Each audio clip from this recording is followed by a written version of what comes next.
Hello friends, जो आपको मेरी टेबल के ऊपर दिख रहे हैं ये इंजेक्शन गोट फार्मिंग के लिए बेस्ट 5 इंजेक्शन, यानी जो जितने बकरी पालक या बकरी फार्म वाले हैं उनके पास इस तरह के 5 इमरजेंसी इंजेक्शन एनी टाइम उनके पास रहने चाहिए। बहुत इस तरह के जो बकरी फार्म वाले या भेड़ फार्म वाले बार बार इस तरह के कमेंट्स करते हैं कि सर कौन से इस तरह के इंजेक्शन जो शुरुआती स्टेज में एनी टाइम हमारे पास रहने चाहिए। तो आज की वीडियो के अंदर आपको बताया जाएगा कि ये इंजेक्शन एनी टाइम इंजेक्शनों का क्या काम है, आपको पूरी डिटेल से इस वीडियो के अंदर बताया जाएगा। वीडियो लंबी भी हो तो स्किप करके मैं देखना, पूरा देखना। देखो ये चैनल है विजेंद्र गोट केयर। जो विजेंद्र गोट केयर चैनल है ये नया चैनल है जो आपको भेड़ बकरियों के बारे में इस पर चैनल पर डिटेल से आपको इस चैनल पर वीडियो मिलेंगी। तो आप इस पर नए जुड़े हैं तो पहले आप इस चैनल को सब्सक्राइब कर लें। जो ये वेट पेड एंड केटल वालों का ये चैनल है। रही बात, इस चैनल पर आपको बहुत ही सही जानकारी आपको दी जाएंगी कि किस तरह की बीमारियों में आपको किस तरह के इंजेक्शन, किस विधि से, कौन सी दवाइयाँ, क्या रोग, यानी पूरी डिटेल से आपको ऐसे आपको कंफ्यूज भी नहीं रहेगा कि बकरियों में इस तरह से इस विधि से यदि हम लगाएंगे तो इस तरह बकरियां सेफ रहेंगी। तो अभी आप सब्सक्राइब इस चैनल को कर लें। देखो सबसे पहले तो मैं आपको बताना चाहता हूं कि जिस तरह से यदि बकरी फार्म में यदि सबसे पहले एक एंटीबायोटिक इंजेक्शन जो ब्रॉड स्पेक्ट्रम में एंटीबायोटिक इंजेक्शन जो हर तरह के रोगों के अंदर आप उसका प्रयोग कर सकें, वह बकरी फार्म वालों के पास ज़रूर रहनी चाहिए। जिस तरह से ब्रॉड स्पेक्ट्रम जो ग्राम पॉजिटिव ग्राम नेगेटिव पर काम करे, तो जो एंटीबायोटिक आती है ऑक्सीटेट्रासाइक्लिन, ये एंटीबायोटिक बहुत ज़्यादा ज़रूरी है। भेड़ बकरियों की रामबाण दवा है, यानी ये एंटीबायोटिक दवा है जो कि कई रोगों के अंदर इसका प्रयोग किया जाता है। जिस तरह से भेड़ बकरियों में खांसी हो गई, जुकाम हो गया, बुखार हो गया, निमोनिया हो गया, तो उस स्थिति में इसका प्रयोग किया जाता है। भेड़ बकरियों के लिए बहुत ज़्यादा सेफ रहती है। देखो ये एंटीबायोटिक जलन ज़रूर करती है, जब यदि भेड़ बकरियों में इसका प्रयोग करते हैं जलन करती है और स्ट्रेस में आते हैं, एक बार बकरियां चिल्लाती भी हैं, लेकिन रिजल्ट भी उतना ही अच्छा इसको देखने को मिलता है। बहुत इस तरह की यदि निमोनिया की यदि शिकायत हो जाती है, दिक्कत हो गई, या यदि बकरियों में किसी तरह से थनैला रोग हो गया,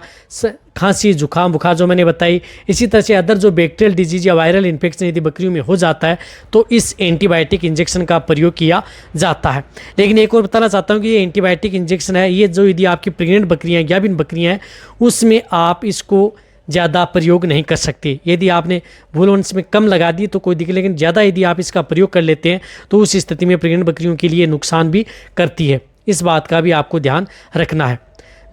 रही बात इसकी डोज, तो डोज आप 10 जो भेड़ बकरियां हैं उनके अंदर 5 से 10 ml इंट्रामस्कुलर व इंट्राविनस इसका प्रयोग किया जाता है।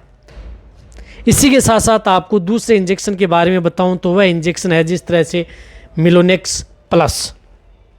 जिसके अंदर साल्ट आता है मिलोक्सिकेम एंड पैरासीटामोल, जो कि इंटास का आता है। इसी तरह से बहुत इस तरह की कंपनियां हैं जो इस तरह के साल्ट के इंजेक्शन को बनाती हैं। ये इंजेक्शन एनी टाइम आपके बकरी फार्म है उनके पास रहना बहुत ज़्यादा ज़रूरी है, क्योंकि यदि कोई दूर दराज यदि एरिया है जहाँ पर यदि वेटरनरी उपलब्ध नहीं हो पाते हैं, तो यदि इंजेक्शन यदि आपके पास रहेंगे या यदि आपके पास कोई वेटरनरी भी रहेगा उसके पास यदि इंजेक्शन उपलब्ध भी नहीं होंगे तो आप उसे इंजेक्शन दे करके आप अपनी बकरियों को लगवा भी सकते हैं। ये मिलोक्सिकेम एंड पैरासीटामोल इसलिए है कि यदि बकरियों में कहीं पर भी दर्द हो गया, सूजन हो गई, अब दर्द में कोई भी हो सकता है, पेट दर्द भी हो सकता है, बकरियों में टेम्परेचर बढ़ गया, बुखार हो गई, या बकरियों को कुछ इस तरह की गर्मी लग गई, या बकरियां लू की चपेट में आ गई, उसकी वजह से टेम्परेचर बढ़ गया, या यदि आपकी बकरियों में किसी कारण कहीं पर चोट लग गई, या यदि आपकी बकरियों में कहीं थनैला रोग हो गया, यानी कोई भी दिक्कत हो जिसमें दर्द है, सूजन है, बुखार है, उस स्थिति में आप इस इंजेक्शन का प्रयोग आप अपनी बकरियों में करवा सकते हैं। बहुत ही अच्छा रिजल्ट मिलता है। रही बात ये इंजेक्शन प्रेग्नेंट भेड़ बकरियों के लिए सेफ है, यानी गाभिन बकरियों के लिए सेफ है। रही बात इसकी डोज की, तो आप इसको जैसे छोटे बच्चे हैं तो इसमें 1 से 2 ml, बड़ी बकरियां हैं तो 3 से 5 ml इंट्रामस्कुलर ये इंजेक्शन ओनली ऑन ये इंजेक्शन मास में लगाया जाता है। रही बात ये इंजेक्शन अन्य कहीं पर यदि आपकी बकरियों में भागते भागते गिर गई हैं, लंगड़ा करके चल रही हैं, उस स्थिति में भी आप इस इंजेक्शन का प्रयोग कर सकते हैं। और रही बात जितने जो मैं इंजेक्शन बता रहा हूँ उन इंजेक्शन के बारे में यदि जानकारी यदि आपको लेनी है तो वेट पेड एंड केटल पर भी बनी हुई है डिटेल सी वीडियो, वहाँ पर भी आप जाकर के देख सकते हैं। लेकिन आप इस इंजेक्शन का प्रयोग अपनी बकरियों में करवा सकते हैं। इसी तरह से यदि जिस तरह से सीपीएम का बहुत बड़ा रोल होता है, एंटी एलर्जिक रिएक्शन जो इंजेक्शन आता है, एंटी एलर्जिक जो क्लोरफेनेरमाइन मेलेट साल्ट का इंजेक्शन है, ये इंजेक्शन जिस तरह से कैडिस्टिन है, ये इंजेक्शन भी आप जिस तरह से बकरियों में कोई भी इंजेक्शन लगा रहे हैं तो उनके साथ आप इस इंजेक्शन का प्रयोग करवा सकते हैं, क्योंकि ये बकरियों को एलर्जी व रिएक्शन से बचाता है। क्योंकि बहुत इस तरह के इंजेक्शन हैं जिस प्रकार से दर्द वाले, सूजन वाले एंटीबायोटिक इंजेक्शन, वह क्या करते हैं कि कई बार बकरियों में रिएक्शन भी कर सकते हैं। तो आप इस इंजेक्शन का प्रयोग साथ में कराएं। या यदि आपकी बकरियों को जुकाम है, नाक से पानी बह रहा है, एलर्जी हो गई है, स्किन पर धब्बे हो गए हैं, चकत्ते हो गए हैं,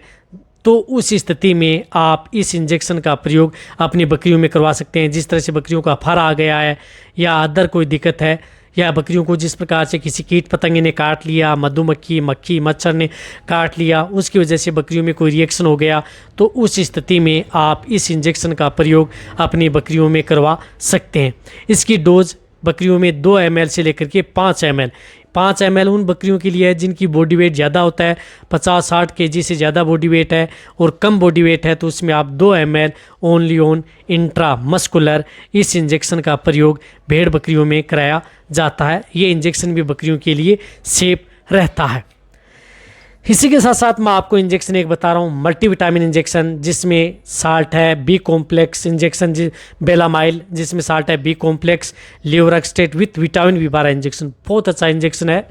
एनी टाइम अपने पास जो बकरी फार्म है उनमें रहना ही चाहिए, क्योंकि यदि बकरियों में किसी भी तरह की विटामिन डेफिशिएंसी होगी, जिसमें विटामिन B12 की कमी से बकरियों में ब्लड में RBC की कमी हो जाती है, कई बार बकरियों में पीलिया हो जाता है, बकरियों में खून की कमी हो जाती है, बकरियों की लीवर कमज़ोर हो जाती है, बकरियां खाना पीना जुगाली सुस्त रहती हैं, यानी बकरियां यदि खाना पीना नहीं कर रही हैं, सामान्य भाषा में बोलें तो इस इंजेक्शन का प्रयोग यदि आपकी बकरियों की भूख बढ़ाने के लिए, भूख जगाने के लिए इस इंजेक्शन का प्रयोग बकरियों में करवा सकते हैं, जो कि बकरियों के लिए सेफ रहता है। रही बात ये इंजेक्शन प्रेग्नेंट हो या दूध देने वाली बकरियां, उनके लिए सेफ रहता है। तो आप इस बेलामाइल इंजेक्शन भी रहना चाहिए यदि बकरियां भूख नहीं लग रही, खाना पीना कमज़ोर हैं, सुस्त हैं, दूध कम हो गया, उस स्थिति में इस इंजेक्शन का प्रयोग करवा सकते हैं। रही बात इस इंजेक्शन की डोज भी 2 ml से लेकर के 5 ml, ये जितने भी जो इंजेक्शन हैं सभी की डोज सेम टू सेम होती है,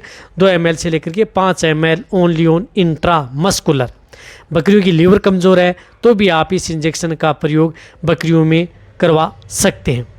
रही बात ये इंजेक्शन सभी 1 दिन, 2 दिन, 3 दिन, 4 दिन भी यदि जिस तरह की बीमारियाँ हैं उसमें आप कंटिन्यूटी प्रयोग करवा सकते हैं। इसी के साथ इमरजेंसी में आता है एक एट्रोपिन सल्फेट इंजेक्शन, बहुत जरूरी है बकरी फार्मों के लिए। एट्रोपिन सल्फेट इंजेक्शन जब भी बकरियां यदि कुछ खा जाएं, जिससे डायरिया हो गया, दस्त हो गया, फूड पॉइजनिंग की शिकायत हो गई, या कुछ बकरियों ने कुछ इस तरह का जहर खा लिया यानी पॉइजन की शिकायत हो गई, या कुछ इस तरह का यदि आप जो कहीं से यदि जो चारा लेकर के यदि आप बकरियों के लिए लेके आ रहे हैं उसमें कुछ कीटनाशक यदि कुछ छिड़का हुआ है, उसमें बकरियों में जहर जिससे बकरियां के मुँह से पानी आने लग गया, झाग आने लग गया, बकरियों के पेट में फूड पॉइजनिंग की शिकायत हो गई, एसिडोसिस की शिकायत, या कई इस तरह की बीमारियां हैं जिसके अंदर आप इस एट्रोपिन सल्फेट का प्रयोग अपनी भेड़ बकरियों में करवा सकते हैं। या बकरियों को जिस तरह से दस्त लग रहे हैं, पतला डायरिया दस्त हो रहा है इन्फेक्शन की वजह से, तो भी आप इस इंजेक्शन का प्रयोग जो भेड़ बकरियां हैं उनमें इंट्रामस्कुलर व इंट्रावेनस यानी दोनों रूट से इस इंजेक्शन का प्रयोग करवा सकते हैं। रही बात ये इंजेक्शन जो प्रेग्नेंट बकरियां हैं उनमें भी आप प्रयोग करवा सकते हैं। देखो एट्रोपिन सल्फेट तो बहुत ही इमरजेंसी इंजेक्शन है बकरियों के लिए, कई तरह के रोगों का ये निदान करता है यदि बकरियों में इस तरह की दिक्कत हो जाए तो। इमरजेंसी के तौर पर यदि बकरियां, यदि आपको लग रहा है कि बकरियां घूम रही है, चक्कर खा के गिर रही हैं, डायरिया दस्त हो रही है, चिल्ला रही हैं, उस स्थिति में भी आप इस इंजेक्शन का प्रयोग, जैसे फड़किया रोग है तो भी आप उसमें इस इंजेक्शन का प्रयोग, एट्रोपिन सल्फेट है, उन अदर जो इंजेक्शन लगा रहे हैं उन इंजेक्शनों के साथ आप इस इंजेक्शन का प्रयोग करवा सकते हैं, जो कि बकरियों के लिए सेफ रहता है। देखो ये जितने जो मैंने इंजेक्शन बताए हैं, ये 5 इंजेक्शन मैंने बताए हैं, ऑक्सीटेट्रासाइक्लिन एंटीबायोटिक, मिलोनेक्स इंजेक्शन, दर्द सूजन का, anti allergic injection, vitamin injection और इमरजेंसी इंजेक्शन डायरिया, दस्त या अदर जो पॉइजनिंग की शिकायत हो जाए, इस तरह के इंजेक्शन एनी टाइम रहने बहुत ज़्यादा ज़रूरी है। रही बात बकरियों में इस तरह की दिक्कत आए तो इमरजेंसी के तौर पर आप इन इंजेक्शनों का प्रयोग करवा सकते हैं। इसी के साथ साथ आपको इंजेक्शन के साथ साथ बोलस अदर इंजेक्शन भी आते हैं, उन इंजेक्शन का क्या काम आता है इस चैनल पर डिटेल से, और रही बात प्रैक्टिकली वीडियो भी मिलेंगी भेड़ बकरियों के बारे में कि किस तरह से यदि बकरियों में दिक्कत हो जाए तो किस तरह का कौन सा इंजेक्शन कब और कैसे लगाना चाहिए। पूरी डिटेल से वीडियो लंबी हो सकती है इस चैनल पर, लेकिन स्किप करके मैं देखना, पूरा देखना। जितने जो भेड़ पालक हैं, बकरी पालन, उनके लिए बहुत ही नॉलेज ज़्यादा बढ़ाने वाला ये चैनल है। तो आप इस चैनल को जितना हो सकता है सब्सक्राइब, शेयर, और जितना भेड़ पालक उनके साथ शेयर करें। इसी तरह से वीडियो देखते रहें, इसी तरह से आप मेरे को प्यार देते रहें। यदि आपको और भी कोई किसी के बारे में वीडियो चाहिए, नीचे से आप कमेंट में लिखें, उसी के अनुरूप आपको इस चैनल पर वीडियो मिल जाएंगी। धन्यवाद।